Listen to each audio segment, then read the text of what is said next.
ईमान रही नहीं कर बस में हंसो रहो सिंगार सजा तोरा ये बरस हुस्न के जादू अदा के मंतर तुम पे चलो ले बड़े हुस्न के जादू अदा के मंतर तुम पे चलो ले बड़े भगवान बड़ी फुर्सत से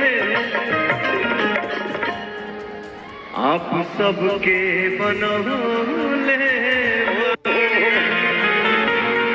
भगवान बड़ी फुर्सत से। देखिए आज गोंडा में पावर स्टार पवन सिंह पहुंच चुके हैं। पावर स्टार पवन सिंह का भव्य स्टेज शो स्टार्ट हो चुका है। वैसे मैं आपको बता देना चाहता हूं कि पावर स्टार पवन सिंह के बर्थडे पे देखा जाए तो बृजभूषण जी जो कि यूपी के रहने वाले हैं पावर स्टार पवन सिंह को बधाई देने गए थे। उन्हीं के जन्मदिन के अवसर पर देखा जाए तो पावर स्टार पवन सिंह भी गोंडा पहुंच चुके हैं, जो कि पावर स्टार पवन सिंह गोंडा के धरती पर पहुंच चुके हैं।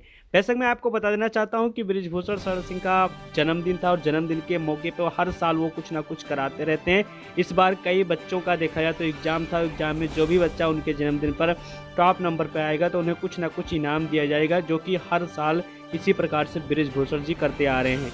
और अब की बार पावर स्टार पवन सिंह का भी आगमन हो चुका। मैंने पिछले वीडियो में आपको बहुत पहले बताया था कि पावर स्टार पवन सिंह गोंडा में आने वाले हैं और गोंडा में आने के बाद फिर से एक नया धमाका पावर स्टार पवन सिंह करने वाले हैं। देखिए पहली बार गोंडा की धरती पावर स्टार पवन सिंह के गाने को सुन के बिल्कुल झूम उठी है। वैसे मैं आपको बता देना चाहता हूं कि अभी तक पावर स्टार पवन सिंह गोंडा के क्षेत्र में कोई भी लाइव स्टेज शो नहीं किए थे, लेकिन आज के दिन देखा जाए तो पूरा गोंडा झूम रहा है पावर स्टार पवन सिंह को देखते हुए। तो वैसे किस पे आपका क्या राय चल रहा है कमेंट बॉक्स में कमेंट जरूर करिए। मिलते हैं आपको अगले वीडियो में, तब तक के लिए।